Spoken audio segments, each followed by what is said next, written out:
Aujourd'hui, nous sommes présents sur une exploitation pour la réalisation du chantier d'ensilage. C'est très important parce qu'une journée représente une année d'utilisation. Dans le cadre de l'opération avec les CUMA et Littoral Normand, nous avons réalisé en 2016 et 2017 des suivis de chantier. Nous avons déterminé 3 objectifs.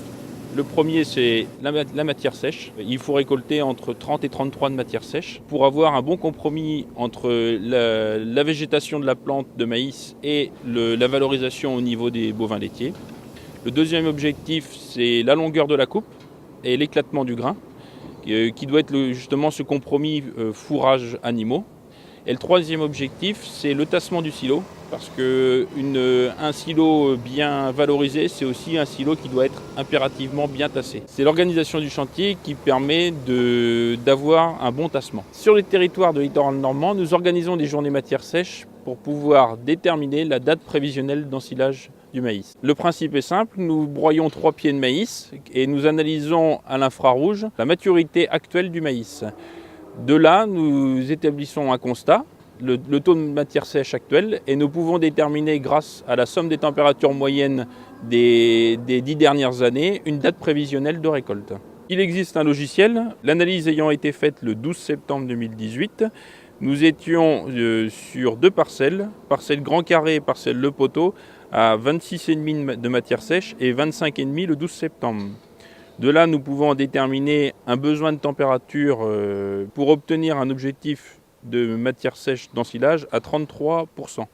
La date théorique aujourd'hui se représente entre le 1 et le 4 octobre. Le jour J, nous prenons un morceau de grain que nous découpons en 2. Nous devons récolter à 30-33 de matière sèche. La génétique des maïs ayant évolué, il ne faut plus se fier à la couleur de la plante et bien observer l'état du grain. Pour cela, nous avons une grille de lecture. La longueur de coupe est déterminée en fonction de 3 critères.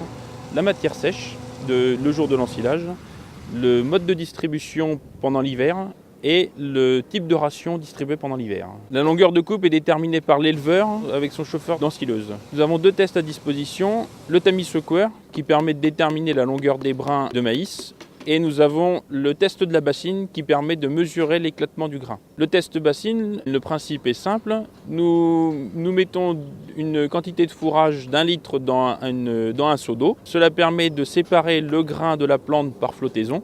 Et donc du coup, nous allons avoir la possibilité de visualiser le grain avec son niveau d'éclatement. Pour réaliser le tamis, on récupère un seau de 10 litres d'ensilage en début de chantier.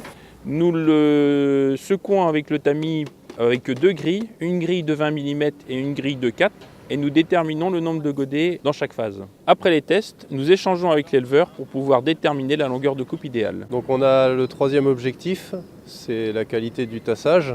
Donc pour cela, on a 2 points. Donc au niveau du poids du matériel utilisé, il faut du lest sur l'avant du tracteur. Essayer de répartir aussi le poids avec les masses. On a une application qui s'appelle Tasse Silo, qui est une application gratuite et simple d'utilisation qu'on peut avoir sur smartphone. Et on préconisera une lame de reprise ou un chargeur pas plus large que les voies du tracteur pour pouvoir accéder sur les côtés du silo. Le 2e point, c'est la technicité du tasseur au silo, la qualité du travail. À bientôt sur tvie.tv.